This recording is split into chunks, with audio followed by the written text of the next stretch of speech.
വിശുദ്ധ മത്തായി എഴുതിയ സുവിശേഷം 4-ാം അധ്യായം 23 മുതൽ 25 വരെയുള്ള വാക്യങ്ങൾ. യേശു രോഗികളെ സുഖപ്പെടുത്തുന്നു. അവൻ അവരുടെ സിനഗോഗുകളിൽ പഠിപ്പിച്ചും രാജ്യത്തിൻ്റെ സുവിശേഷം പ്രസംഗിച്ചും ജനങ്ങളുടെ എല്ലാ രോഗങ്ങളും വ്യാധികളും സുഖപ്പെടുത്തിയും ഗലീലി മുഴുവൻ ചുറ്റി സഞ്ചരിച്ചു. അവൻ്റെ കീർത്തി സിറിയായിലെങ്ങും വ്യാപിച്ചു. എല്ലാ രോഗികളെയും വിവിധ വ്യാധികളാലും വ്യതകളാലും അവശരായവരെയും പിശാചുബാധിതർ, അപസ്മാര രോഗികൾ, തളർവാദക്കാർ എന്നിവരെയും അവർ അവൻ്റെ അടുത്ത് കൊണ്ടുവന്നു. അവൻ അവരെ സുഖപ്പെടുത്തി. ഗലീലി, ദക്കാപ്പോളിസ്, ജെറുസലേം, യൂദയ, ജോർദാൻ്റെ മറുകര എന്നിവിടങ്ങളിൽ നിന്ന് വലിയ ജനക്കൂട്ടങ്ങൾ അവനെ അനുഗമിച്ചു.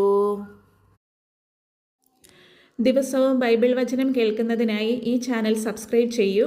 നിങ്ങൾ ലോകമെങ്ങും പോയി എൻ്റെ സുവിശേഷം പ്രസംഗിക്കുവിൻ എന്ന യേശുവിൻ്റെ വചനം അന്വർത്ഥമാക്കുന്നതിന് വേണ്ടി ഈ ചാനൽ ലൈക്ക് ആൻഡ് ഷെയർ ചെയ്യൂ. താങ്ക്